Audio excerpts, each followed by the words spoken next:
Welcome to this explainer. Today we're tackling a massive, chaotic disconnect that is literally frustrating software engineers everywhere. I'm talking about that giant gap between your actual living code base and the AI coding assistants trying to help you write it. If you've ever watched an AI agent aggressively refactor a fragile piece of legacy code it was supposed to leave alone just because it didn't read the memo, well, this explainer is absolutely for you. We're going to look at a brilliant tool called VibeTags that solves this exact problem by completely changing how we handle AI guardrails. All right, here's our agenda for today. We'll be looking at 1. AI rule configuration drift. 2. VibeTags, source-defined guardrails. 3. The power of granular rules. 4. Auto-generating granular rules. 5. CI enforcement and safety. We're taking a structured journey, starting from a massive macro problem all the way down to a brilliant, highly focused micro solution. Let's get into it. Section 1. AI rule configuration drift. Let's start by exposing a foundational architectural flaw in how we currently instruct our AI tools. So, picture this. It's a very relatable scenario. You've got this highly fragile payment processor class in your Java app. You know it's fragile, your senior engineers know it's fragile. But what happens when a shiny new AI agent, say Claude Code or Cursor, gets its hands on it? How do you actually stop the AI from deciding to completely refactor it simply because the project rules file was outdated? The painful truth is, in most projects right now, you really can't. The old way of doing things relies heavily on these monolithic, out-of-band text files, pasted right into the root of your project. You know, your .cursor rules or clu.md files. Developers just dump instructions in there and hope for the best. But the fundamental problem here? Those files are totally disconnected from the actual source code. As your team moves, renames, or deletes classes, they rarely remember to update that root text file. It's inevitable, right? This creates configuration drift. Your AI gets stale rules, and bam, you've got broken architectural boundaries and compliance regressions. Add platform fragmentation to the mix, where Cursor needs one format, Windsurf needs another, and Aider needs something else entirely, and it becomes a total maintenance nightmare. Which brings us to Section 2, VibeTags and source-defined guardrails. Let's bridge that gap between your code and the LLM. It is time to bring the rules directly to the code. Meet VibeTags. It's an open-source Java annotation processor built on the standard JSR 269 API. So instead of writing rules in some disconnected markdown file, VibeTags lets you declare your AI guardrails directly inside your Java source code using standard annotations. By treating AI instructions as first-class metadata on your classes, methods, and fields, the rules literally live with the code. If you rename a package, your standard refactoring tools update the annotation automatically. It's brilliant. And you might be wondering, okay, but what's the runtime cost? It is exactly 0. Because these are source-retained annotations. Using retention_policy.source, the Java compiler consumes them during compilation and strips them completely from the final compiled bytecode. You pay absolutely 0 runtime overhead, there is 0 performance penalty, and you are shipping 0 runtime dependencies to your production environment. You get all the safety with none of the bloat. VibeTags gives you 39 different annotations right out of the box. Just to give you a taste, you've got AI locked to protect critical legacy or compliance code from being touched by AI at all. You have AI privacy to ensure that AI knows a field has personally identifiable information so it doesn't accidentally leak it into logs or test fixers. There are even workflow constraints like AI test-driven, which literally forces the AI to provide matching test updates alongside any logic change. You just drop these right above your Java class or method, and the compiler handles the rest. Moving on to Section 3, the power of granular rules. This is the ultimate workflow upgrade, and where we really start seeing the magic happen. To see why this is such a game changer, we can look right at the VibeTags documentation.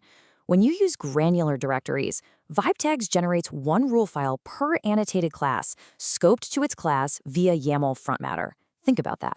Instead of forcing your AI to read a massive 1,000-line monolithic rule file at the root of the project, where, let's be real, 90% of the rules don't even apply to the file being edited, granular rules break everything down into tiny, targeted files that only trigger when specific code is actually touched. The secret sauce here is scoping. By restricting rules to specific file globs like your payment processor.java file, you completely prevent AI context window bloat. The AI isn't wasting its valuable context window memorizing database rules when it's just trying to tweak a UI component. It applies rules strictly where they're relevant. This makes your AI incredibly focused, highly efficient, and it totally eliminates that confusion you get when monolithic rule files have contradictory instructions. Honestly, granular rules are just the superior way to steer modern AI. Okay, Section 4, Auto-Generating Granular Rules. Getting these powerful files is actually effortless. Now, handwriting hundreds of tiny scoped YAML files would be a massive headache, right? Well, VibeTags does it for you, entirely for free, using a really slick file existence opt-in model. It's totally frictionless. Step 1, you add the compile time dependency. Step 2, create an empty directory for your preferred platform, like .cursor/rules. Step 3, you just annotate your Java code normally. And step 4, you run your Maven or Gradle compile. The second the compiler sees that empty directory, it automatically populates it with perfectly formatted, auto-scoped rule files for every single annotated class. It's that easy. And this unlocks some serious cross-platform power, specifically starting in VibeTags versions 0.5.1 and 0.7.0. Whether you're using Cursor, which looks for .md files with YAML front matter, or Windsurf or RuCode, VibeTags automatically maps your source annotations to the exact par class rule formats those specific platforms need. You write the Java annotation once, and VibeTags handles all the complex YAML formatting and glob scoping for all those different platforms at the exact same time.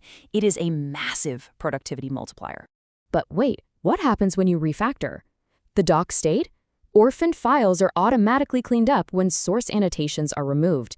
This is a huge headache saver. Say you delete an AI-locked annotation from a class, or you just delete the class entirely.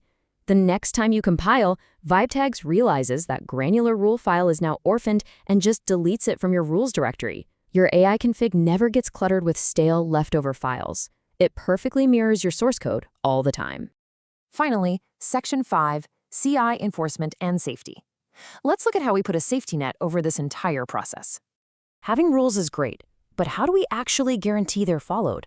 Enter check mode.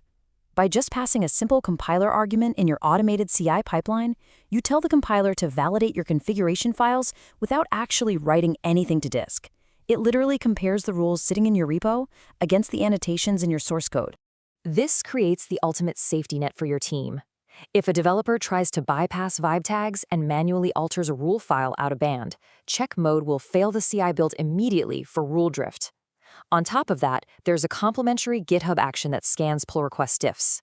If a dev, or, an overzealous AI agent, tries to push an edit to a file strictly marked as AI locked, the pipeline blocks the merge completely. These automated constraints guarantee your AI agents are always operating under the correct, up-to-date guidelines, no exceptions. So I'm going to leave you with this final thought to take away from today's explainer. Your rules now compile just like your software. Your bytecode stays perfectly clean because those rules vanish at runtime. And your build fails the exact moment your AI instructions disagree with your actual code. By utilizing VibeTags, and especially tapping into that powerful auto-generation of granular rules we talked about, you are no longer at the mercy of context bloat or hallucinating coding assistants. So what does this all mean? It means you're in control. Your rules compile, your bytecode stays clean, and your build fails the moment the two disagree. Are you ready to tame your AI? Get out there, try annotating your source code, and take back control of your repository.